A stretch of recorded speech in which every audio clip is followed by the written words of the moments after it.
크립토 시장을 면밀하게 들여다보는 시간. 안녕하세요. 오늘의 코인 진행의 권지영입니다.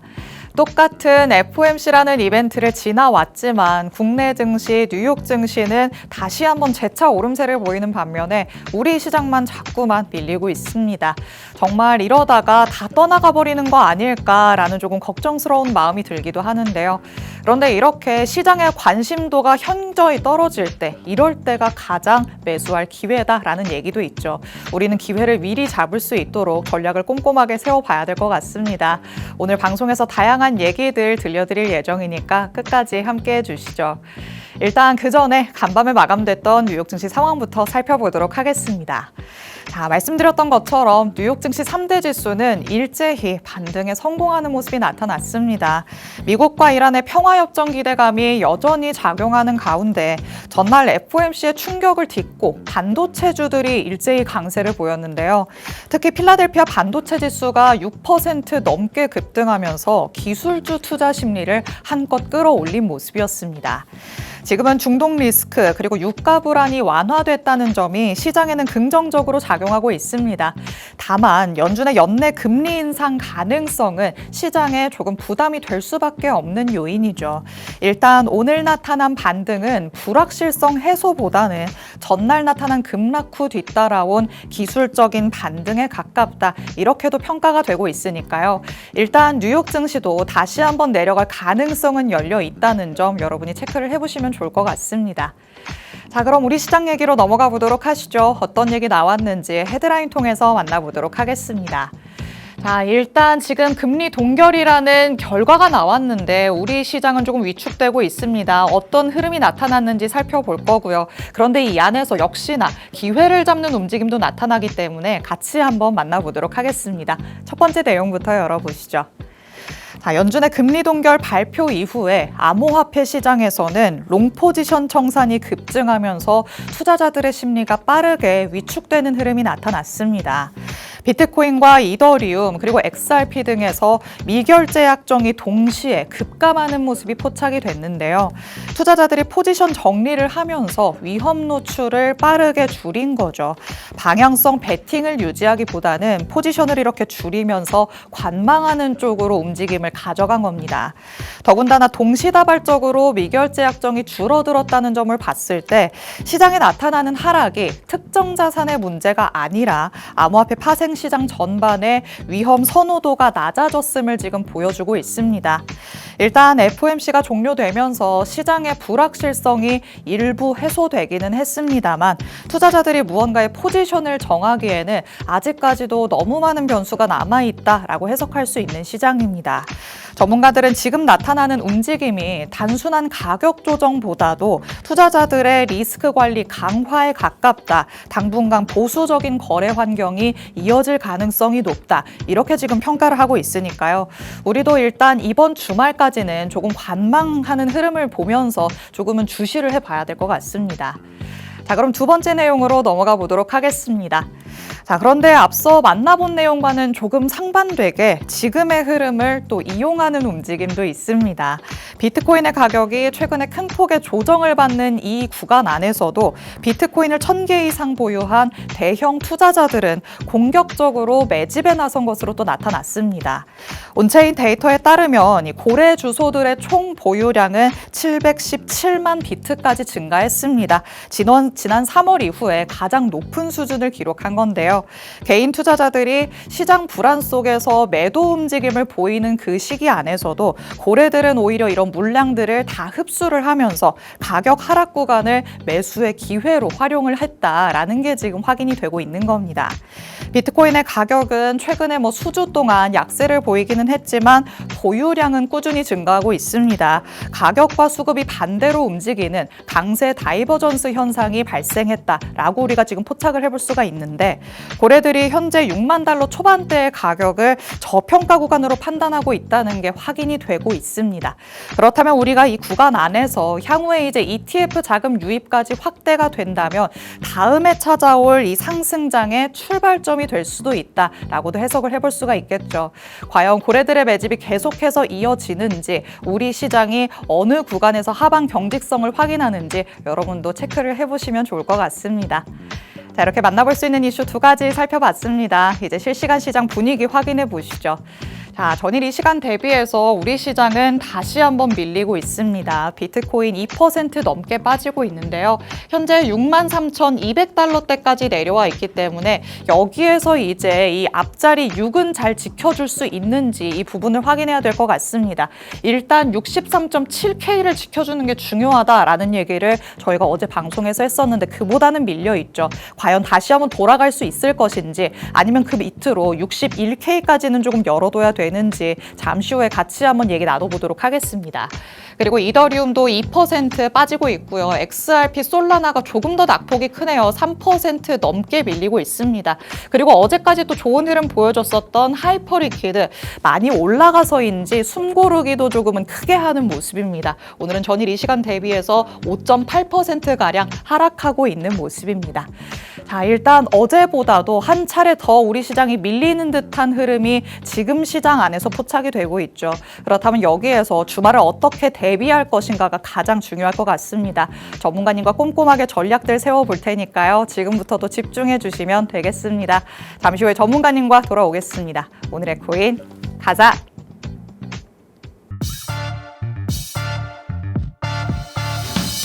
금요일 오늘의 코인 본격적으로 출발해 보도록 하겠습니다. 저희 방송 55분까지 진행될 예정인데요. 방송 끝나고 나서도 실시간 시장 이슈들 업데이트 받고 싶다라는 분들 위해서 정보방 마련해 뒀습니다. 정보방에 들어오시면 저희 방송 끝난 직후부터 전문가님의 전략 24시간 동안 받아가실 수 있으니까 이제는 주말을 또 앞두고 있는 금요일이죠. 이 안에서 실시간 대응 전략들 꼭 체크해 가보시기 바랍니다. 자, 그럼 오늘 저와 함께할 전문가님 이제 모셔보도록 하겠습니다. 오늘 김우석 전문가님과 함께합니다. 전문가님 어서 오세요. 안녕하세요. 인사부터 해주실게요. 안녕하세요. 김우석입니다. 최근 FOMC의 영향으로 지금 현재 약간의 조정을 받고 있는 비트코인인데요. 현재 간신히 62K를 지지하고 약간의 반등을 해주고 있는 상황입니다. 그래서 오늘이 굉장히 중요해질 것 같은데 오늘 이제 앞으로의 방향성에 대해서 저희 관점을 투명하게 좀 공유를 해드릴 거고 그리고 히든코인까지 준비를 했으니까 끝까지 시청해 주시면 감사하겠습니다. 네, 무언가의 이벤트가 지나가고 나면 그때가 또 가장 중요한 시기다라는 얘기를 하곤 하죠. 방향성을 지금은 탐색을 하고 있기 때문에 여기에서 확실한 무언가의 방향이 결정됐을 때 우리는 이에 대비할 수 있는 전략들을 지금 미리 세워봐야 될 것 같습니다. 일단 주말까지는 조금 숨죽여서 봐야 되지 않을까라는 생각이 들기는 하는데요. 지금 우리 시장에는 약간 우호적인 내용들도 나와 있고 우려스러운 내용들도 나와 있어서 개인 투자자분들이 가장 어려워하지 않을까 싶습니다. 전문가님과 어떤 이슈들이 있는지 꼼꼼하게 체크해 볼 예정이니까 이 안에서 힌트들 얻어가 보시기 바랍니다. 자, 그럼 일단 전쟁과 관련된 얘기부터 나눠보도록 하겠습니다. 일단 현지 시간으로 금요일, 이제 오늘 그리고 내일 그 정도에는 무언가의 결과가 조금 우리에게도 들려올 것 같은데 그래도 선제적으로 유가는 조금 확 내려가는 모습이 나타났죠. 네, 맞습니다. 항상 이제 우리가 이러한 일들이 있었을 때 이제 선반영이 된다고 하죠. 그렇죠. 이미 합의가 되기 전부터 합의에 대한 기대감 때문에 유가가 많이 내려가면서 비트코인도 어느 정도 이제 반등을 하게 됐지만 결국엔 이 변곡 구간인 67.5K를 돌파를 해주지 못했기 때문에 네. 지금 재차 하락을 한다라고 보시면 좋을 것 같고요. 앞으로 이 합의를 한다고 하더라도 네. 실제로 이게 진짜 비트코인에 반등에 영향을 끼칠지는 조금 의문이 듭니다. 아, 그래요. 그러면은 여태까지 잠깐 뭐 월요일쯤에 나타났었던 반등이 이미 선반영을 할 만큼 한 거다 이렇게 보고 기대감 소멸을 조금 우리가 예상을 해야 되는 걸까요? 맞죠. 보통 이제 우리가 이슈들이 끝나고 나면 이 기대감 소멸로 인해서 조정이 나오는 경우가 많지 않습니까? 현재가 그런 구간이라고 생각이 드는데 이제 보통 이제 이렇게 지금 62K 정도의 조정까지는 건강한 조정이라고 생각을 하고 있거든요. 하고 있는데 결국에는 이제 우리가 62K가 무너지게 되면 우리가 지금 생각을 해봤을 때 비트코인이 오를 이유는 딱히 없어요. 없는데 누가 매수를 진행을 하냐? 그러면은 뭐 우리가 뭐 기관급들이나 정말 투자의 목적으로 하는 기관급들이나 아니면은 개인 투자자들이 매수를 진행을 하겠죠. 그래서 우리가 그렇다 할 유의미한 매수세의 볼륨이 붙으려면 적어도 다시 59.8K 정도까지는 내려와야 이게 여기서 정말 좀 판가름이 날 것 같은데 현재 이제 62K를 좀 지지하고 있는 상황에서 지금 이 부분이 굉장히 중요해질 것 같고요.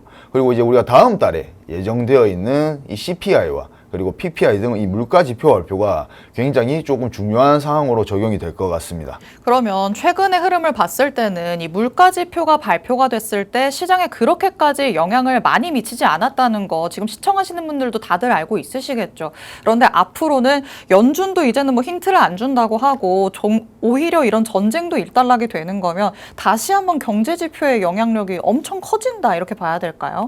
그럴 수밖에 없다라고 생각을 하고 있고, 결국 우리가 이제 상승장이라는 게 오려면 이제 우리가 결국 거시경제가 받쳐줘야 되지 않습니까? 그렇죠. 지금 이제 우리 FOMC에서도 금리 인상에 대해서 얘기를 했고, 그리고 앞으로의 지표 발표에 따라서 금리 인하를 무조건 하는 사람은 아니다. 네. 그렇기 때문에 금리 동결 가능성도 열어두고 있는 상황에서 이 지표가 안 좋게 나온다면 우리 시장은 되게 불확실한 걸 싫어하지 않습니까? 그렇죠. 이 불확실성이 커질 수밖에 없기 때문에 결과론적으로 봤을 때는 조금 비트코인에도 안 좋은 영향이 계속 있을 수밖에 없지 않나라는 생각을 하고 있습니다. 그런데 또 케빈 워시가 이제는 이 연준 의장 자리에 앉았는데 트럼프 대통령이 지명한 인물이다라는 데에서 원래는 좀 화제가 됐었죠. 그렇기 때문에 우리 시장이 금리 인하가 되겠구나라고 조금 섣부르게 기대감을 가져가기도 했었는데 이와 관련해서도 조금은 얘기를 나눠보고 싶습니다. 그러면 케빈 워시가 지금 오히려 금리 인상의 가능성을 시사하고 있잖아요. 트럼프 대통령의 입장에서는 아니 내가 앉혀놨더니 이게 무슨 일인가라고도 생각을 할 수 있을 것 같은데 금리 인하의 가능성은 그러면 이 인물에게서 전혀 찾아볼 수 없는 걸까요? 일단은 이제 우리가 뭐 케빈 워시의 성향이 어떻고 저떻든 일단 연준 의장이라는 자리가 결국에는 지표 발표가 이제 인플레이션이 너무 높게 나온다면 네. 금리 인하를 자기 마음대로 할 수 없는 노릇이지 않습니까? 결국 연준은 이제 전체 동의를 얻어야 되고 네. 그렇기 때문에 이제 지표 발표들에 따라서 유연하게 대응해야겠다는 게 당연한 연준 의장의 자세라고 생각을 하고 있고요. 결국에 지금 이제 전쟁으로 인해서 인플레이션이 굉장히 높게 나오고 있는 상황 속에서 우리가 그런 상황 속에서 이제 FOMC에서 금리 인하 무조건 할 거예요 라고 얘기를 하는 것 자체가 말이 안 되지 않습니까? 그래서 지금 앞으로는 우리가 지켜봐야 될 것 같아요. 지표들이 어떻게 나오는지 그리고 어떻게 흘러가는지 좀 지켜보고 우리가 그러고 난 다음에 투자를 해도 늦지 않을 것 같다라는 생각을 하고 있습니다. 좋습니다. 전쟁 얘기부터 지금 FOMC와 관련된 얘기까지 한번 나눠봤습니다. 일단 전쟁이 어느 정도 조금 노이즈를 걷어가는 그런 측면에 와 있죠. 그런데 그 이전부터 사실 우리 시장은 전쟁이 끝난다고 해서 그렇게까지 환호하지 않을 수도 있다라는 걸 방송에서 늘 말씀드려 왔습니다. 우리 시장 자체는 전쟁이 물론 영향을 주기는 줬지만 그보다도 더 민감하게 작용을 하는 게 금리이기 때문에 전쟁이라는 산을 넘어서서 금리까지 우리가 살펴봐야 된다라는 얘기를 지속적으로 드렸었거든요. 그런데 금리가 결국에는 지금 발목을 붙잡는 형국이 발생하고 있습니다. 금리 인상의 가능성이 시사가 됐지만 사실 이것도 어느 정도 예견된 결과다라고 생각을 해보셔야 될 듯합니다. 케빈 워시가 자리에 앉았다고 해서 트럼프 대통령이 시키는 대로 다 할 수는 없겠죠. 그리고 지금 상황에서 금리 인하를 하겠다라고 얘기를 했어도 오히려 이런 연준의 신뢰도가 조금 떨어지지 않았을까 이런 생각이 들기도 합니다. 지금의 자리에서 어떻게 하는지 앞으로의 조금 스탠스를 계속해서 지켜봐야 될 것 같고요. 아직까지는 그래도 금리 동결이라는 결과가 나와 있는 거니까 너무 여기에 또 선제적으로 반응을 하기보다는 신중하게 접근할 수 있는 전략들 여러분이 가져가 보셔야 될 것 같습니다. 그런데 지금 우리 시장 안에서의 분위기 녹록지는 않습니다. 일단 알트코인 안에서 매도세가 조금 거세지고 있다라는 게 우리의 또 발목을 잡는 2차 요인이 될 것 같은데 그 이전보다 매도 압력이 조금 확실히 늘어나는 모습이 나타나는 것 같아요. 현재 이제 우리가 알트코인 순 매도세가 15개월 동안 와. 지속이 되고 있고요. 네. 지금 5년 만에 좀 최고조를 도달한 상황입니다. 그래서 이 비트코인, 이더리움을 제외한 알트코인 누적 매도 거래량 차이가 우리가 20년 데이터 집계 시작 이후에 가장 큰 수준의 음수를 기록하고 있습니다.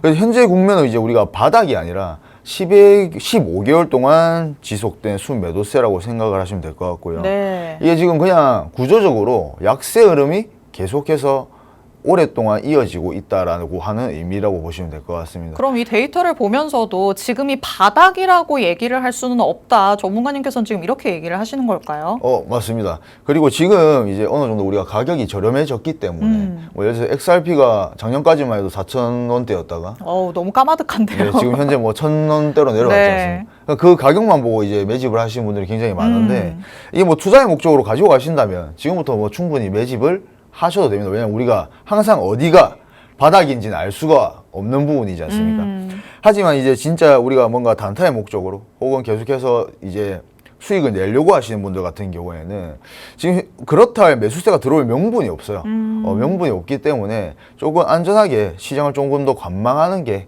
우선이지 않나라는 생각을 하고 있습니다. 좋습니다. 오프닝에서도 이슈를 말씀드리면서 의견을 전해드렸던 것처럼 일단 이번 주말까지도 조금 관망을 하시는 게 가장 좋을 것 같습니다. 지금으로서는 우리가 무언가의 포지션을 정할 명분이 없다라고 전문가님이 얘기를 하시죠.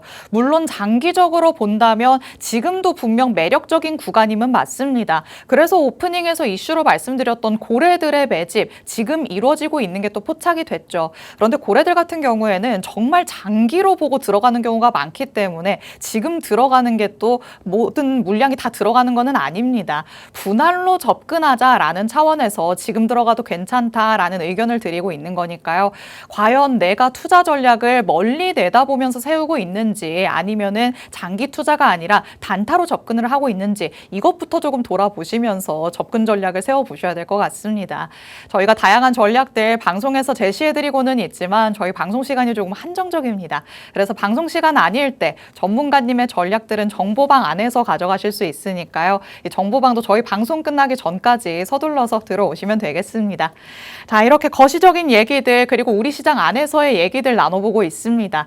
그럼 이제 한 주를 마무리하는 금요일이기 때문에 다음 주에는 어떤 거를 조금 유의해야 되는지도 짚어보도록 하겠습니다. 자, 일단 한 주가 조금 빅 위크였다라고 할 수 있을 텐데 다음 주에도 뭔가 산이 좀 남아 있을까요? 다음 주는 이제 이번 주보다는 조금 덜 하지만 그래도 목요일에 이 PC 발표가 남아 있고 연준이 가장 좋아하잖아요. 예, 맞습니다. 그래서 이제 다음 주에 방향성을 결정하기에 이 PC가 가장 중요해지지 않을까라고 생각을 하고 있습니다. 그래서 이제 아마 모든 분들이 아시겠지만 예상보다 조금 높게 뜨겁게 나온다면 이 BTC에는 우리 비트코인은 하방 압력이 좀 있을 수 있고요. 예, 낮게 나온다면 비트코인이 어느 정도 상승을 할 수가 있다 정도로 생각을 하시면 될 것 같습니다. 그리고 이제 두 번째는 이 우리가 달러를 되게 중요하게 여기셔야 되는데 이 달러 인덱스가 우리가 상승을 하게 되면 비트코인이 하방 압력을 받는 경우가 좀 있습니다. 지금도 엄청 올라간다고 하던데요. 네, 맞습니다. 그래서 이 달러 인덱스가 또 하락을 하게 되면 비트코인이 상승할 확률이 높기 때문에 이 부분도 좀 체크를 하셔야 되고요. 그리고 세 번째는 알트코인 순환 흐름입니다. 일단 비트코인이 안정되는지 여부가 핵심이고요. 우리 비트코인이 횡보하게 될 경우 그리고 AI 섹터로 조금 자금 이동이 가능해진다 정도로 생각을 하시면 됩니다. 좋습니다. 일단 이번 주에 조금 숨가쁘게 달려왔기 때문에 다음 한 주는 숨을 고를 수 있겠다라는 생각이 들기는 합니다. 그 안에서 PC 가격 지수만 조금 더 유의를 해보시면 좋을 것 같은데요. 이제는 연준도 이 경제 지표를 통해서 많은 힌트를 얻겠다라고 예고를 한 만큼 여러분도 어떤 수준으로 나오는지 꼭 한번 확인을 해보신다면 시장의 변동성에 조금이라도 대응을 할 수 있을 것 같습니다. 자, 이렇게 일정과 관련된 얘기까지 나눠봤습니다. 그럼 이제 시장 안으로 들어가서 개별적인 코인 얘기 한번 나눠보도록 하시죠. 자, 이번 한 주 동안 어떤 코인이 급등을 했는지 하나만 살펴보도록 하겠습니다. 자, 확실히 그 전에 급등 코인들 만나봤을 때보다는 그래도 올라가는데 시간은 조금 걸린 것 같아요. 네, 맞습니다. 그 전까지는 뭐 이틀, 3일이었는데 그러니까요. 이제 조금씩 시간이 걸리기 시작합니다. 이번 주 급등 코인이 이제 플라즈마라는 코인인데요. 일단 7일 동안 62% 정도 상승을 했고 네. 그리고 얘는 이제 레이어 1 섹터입니다. 레이어 1 섹터고 우리가 구조적인 특징을 제일 중요한 한 가지만 본다면 일단 스테이블 코인에 가장 특화된 레이어 1이라고 생각하시면 되고 우리가 그냥 왜 급등했나를 보면 일단 스테이블 코인 내러티브가 폭발을 해서 거래량 볼륨이 조금 붙었다 라고 생각을 하시면 됩니다. 보통 우리가 주요 지지 구간이 무너지게 되면은 이 정도까지 내려오게 되면 이 정도 반등을 하기가 조금 힘들거든요. 보통 이 저항에 막혀서 다시 내려오는 경우가 많은데 지금 이 지지 구간을, 저항 구간을 돌파한 상황이기 때문에 어느 정도 지금도 살짝의 메리트가 있다라고 생각을 하시면 되고 우리가 일단 투자에 관점으로 봤을 때, 장기적으로 봤을 때 얘 같은 경우에는 우리가 이 분야에 올인한 체인이라서 수혜를 조금 크게 받을 수가 있습니다. 다만 이제 아직 생태계 규모가 조금은 제한적이고, 그리고 스테이블 코인 체인 경쟁이 지금 현재 심화되고 있는 상황에서 실제 사용량이 기대만큼 성장을 할 수 있을지는 불확실한 상황이에요. 그래서 제가 만약에 이 플라즈마에 투자를 한다라고 생각을 하면 단기적으로 수익을 보려고 접근을 할 거지, 지금 현재 우리가 장기적으로 투자를 하려고 접근을 하기에는 아직까지는 리스크가 있다 정도로 생각을 하시면 됩니다. 네, 좋습니다. 플라즈마의 흐름을 봤더니 급락 이후에 급등이 나왔습니다. 보통 이렇게 급락이 나오면 한 절반 정도만 되돌림이 나왔다가 다시 하락하는 경우가 많은데요. 여기를 뚫고 올라왔다는 건 그만큼 힘을 강하게 받았다라고도 해석을 해볼 수가 있겠죠. 그래서 단기적으로 정말 짧게 접근을 해보기에는 괜찮을 수 있겠지만 그만큼 리스크 요소가 있으니까 또 주의하자라고 얘기를 하십니다. 자세한 전략들은 정보방 안에서 제공해드릴 예정이니까요. 정보방을 100% 활용해 보시기 바랍니다. 자, 그럼 이제 비트코인의 흐름도 같이 한번 살펴보겠습니다. 자, 주말 동안 비트코인의 이 레인지를 어디까지 열어둬야 되는 건지 이게 궁금하실 것 같아요. 일단 어제 이제 우리가 주요 지지 구간이 조금 무너지게 되면서 약간 상황이 박스권이 많이 넓어졌다라고 네. 생각을 하시면 되는데요. 일단 차트를 한번 보시면 제가 이제 방향성에 대해서 어제 시나리오에 대해서 두 가지를 설명을 드렸는데, 이 우리가 67.5K를 돌파하게 되면 얘를 돌파하게 되면은 다시 한번 상승 랠리를 펼칠 수 있다라고 말씀을 드렸습니다. 근데 현재 지금 보시면은 67.5K, 67.2K의 저항에 여기가 변곡 구간이라고 생각하시면 되는데 막혀서 다시 내려오고 있죠. 내려오고 있는데 지금 주요한 구간이 이 구간이에요. 지금 62K 구간입니다. 여기가 무너지게 되면 우리가 재차 59.8K까지 하락할 가능성이 굉장히 높다라고 보시면 되고요. 제가 생각하는 관점은 솔직히 아직까지는 하락에 조금 더 중점을 두고 있는 편입니다. 그래서 지금 우리가 다음 주까지 주요하게 봐야 될 부분은 이 62K를 지지를 하고 있는지를 보셔야 될 것 같고, 제가 단기적인 관점으로 말씀을 드리면 어느 정도 여기서 다시 재차 상승을 할 가능성이 있습니다. 근데 65K를 돌파를 하면 안 된다고 생각을 하고 있어요. 정말 이게 다시 하방 압력의 시작이라면 이 구간에서 막혀서 재차 하락을 해야 된다고 생각을 하고 있고요. 이 65K를 다시 재차 돌파하게 된다면 다시 어느 정도 67.5K까지 상승할 여력이 많이 남아있다고 생각을 하고 있습니다. 그래서 지금 우리가 손익비를 조금 따져서 대응을 해야 되는 부분이라고 생각하고요. 우리가 무조건적으로 다시 내려간다, 올라간다를 예측하는 분야는 아니라고 생각을 하고 있습니다. 네, 비트코인의 단기적인 전망 짚어봤습니다. 일단 주말까지는 62K를 잘 지지하는지 이거를 중점적으로 살펴보시면 되겠습니다. 자, 그러면 그런 시장 안에서 전문가님의 전략을 히든코인 통해 한번 만나보도록 하시죠. 자, 히든코인 그래도 지난주 거는 굉장히 가파르게 상승을 했어요. 예, 맞습니다. 현재 뭐 45% 정도 상승을 한 상황인데, 자, 얘 같은 경우에는 제가 이 주요 지지 구간을 지켜주고 있기 때문에 충분히 진입이 가능하다라고 말씀드렸고요. 얘는 이제 오르카라는 코인이었습니다. 그리고 현재 이제 45% 정도 수익을 받고 다시 재차 진입이 가능하다 생각하고 있고요. 그리고 오늘 히든코인 같은 경우에는 지금 매수세 볼륨이 계속해서 강하게 붙고 있는 상황이고, 지금 주요 저항 구간을 돌파하고 있는 상황이기 때문에 진입이 충분히 가능하다라고 생각을 하고 있습니다. 네, 지난주 히든코인으로도 확실하게 힘을 보여주신 거 확인하셨죠? 이번 주 히든코인 자세한 전략들 정보방 안에서 제공해드리고 있으니까 지금 바로 들어와 주시기 바랍니다. 아울러 본 방송에서 제공해드리는 정보는 투자 판단에 대한 조언일 뿐 해당 자산의 가치 또는 상승 하락을 보장하진 않는다는 점도 기억해 주시면 되겠습니다. 저희는 다음 주에 다시 찾아뵙겠습니다. 시청해주신 여러분 고맙습니다.